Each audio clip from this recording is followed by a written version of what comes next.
অধিকার পার্টি কর্তৃক আয়োজিত আজকের এই মানববন্ধনের সম্মানিত সভাপতি সহ জাতীয় নেতৃবৃন্দ, বন্ধুগণ, একটু আগে আমরা বিনা ভোটের কাউন্সিলরদের বক্তব্য শুনলাম, যারা গত 17 বছর বাংলাদেশের মানুষকে অধিষ্ঠিত করে তুলেছিল। অন্তর্বর্তী সরকার, জনগণের সরকার এসে তাদেরকে অপসারণ করেছে। তারা উজুর ভয় দেখিয়েছে।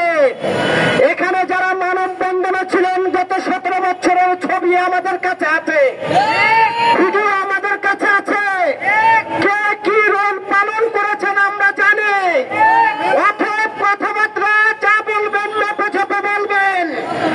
অন্তর্বর্তী সরকারকে যারা বিতর্কিত করার চেষ্টা করবে তারা আওয়ামী লীগের প্রেতাত্মা, তারা ভারতের প্রেতাত্মা। তাদেরকে বাংলাদেশে কোথাও জায়গা দেওয়া যাবে না।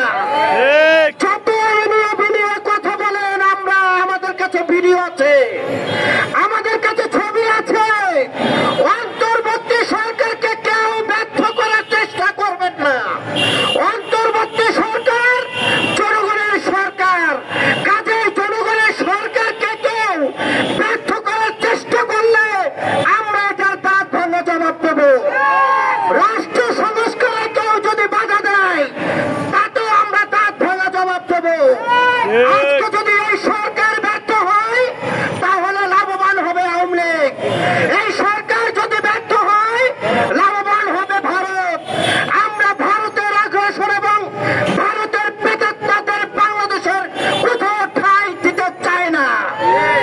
আমরা দেখেছি যার ফলে আপনারা 17 বছর আমাদের রাস্তায় নামতে দেননি, তিনি কিন্তু পালিয়ে ভারতে যেয়ে ইনিয়ে বিনিয়ে বাংলাদেশের বিরুদ্ধে ষড়যন্ত্র করছে। আমরা বলতে চাই, বুকে যদি সৎ সাহস থাকে তাহলে বাংলাদেশে আসুন, বাংলাদেশে আসুন। তাহলে দেখা যাবে আপনার বুকে কত জোর। 17 বছরে যেই নির্যাতন, আমি যেখানে দাঁড়িয়ে কথা বলছি এখানে আমাদের চৌধুরী আলম ছিল, তার লাশের সন্ধানও আজও পর্যন্ত আমরা পাইনি। আমরা হাজারো মায়ের বুক খালি করেছেন আপনারা।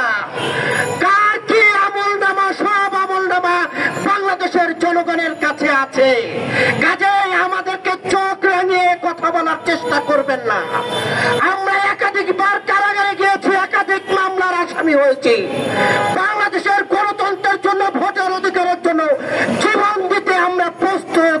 কাজেই আমাদেরকে চোখ রাঙিয়ে কথা বলার চেষ্টা করবেন না। আমরা তাদেরকে হুঁশিয়ার করতে চাই, যতই আইনি ভয় দেখান না কেন কাজ হবে না। বাংলাদেশের মানুষই আইন। আপনারা এতদিন সংবিধানের কথা বলে বাংলাদেশের মানুষকে বোকা বানিয়ে ক্ষমতায় থেকে মানুষকে খুন করেছেন। এখন আবার আপনারা বিভিন্ন নামে বেনামে দাবি দেওয়া নিয়ে রাস্তায় এসে বাংলাদেশে অরাজকতা করার চেষ্টা করবেন, আর বাংলাদেশের মানুষ আঙুল চুষে খাবে, সেটা হতে পারে না। কথাবার্তা পরিষ্কার। বাংলাদেশে কোন আওয়ামী এবং ভারতের প্রেতাত্মারা যেখানে যে পাবেন জনগণ রুখে দেবেন, তাদের বাংলাদেশে ঠাঁই নেই। কার কত সম্পদ গত 17 বছরে সেটাও বাংলাদেশের মানুষ জানতে চায়। অতএব কথাবার্তা পরিষ্কার। আন্দোলন শেষ হয়নি এখনো, গণতন্ত্র এখনো বিজয় হয়নি। এই আওয়ামী লীগের প্রেতাত্মারা নানান জায়গায় ষড়যন্ত্র করে বাংলাদেশে বিশৃঙ্খলা করার চেষ্টা করছে। আমরা প্রতিরোধ করে তুলব। সকলকে ধন্যবাদ জানিয়ে আমি আমার কথা শেষ করছি। দেখা হবে রাজপথে, কথা হবে স্লোগানে। হয় লাশ না ইতিহাস।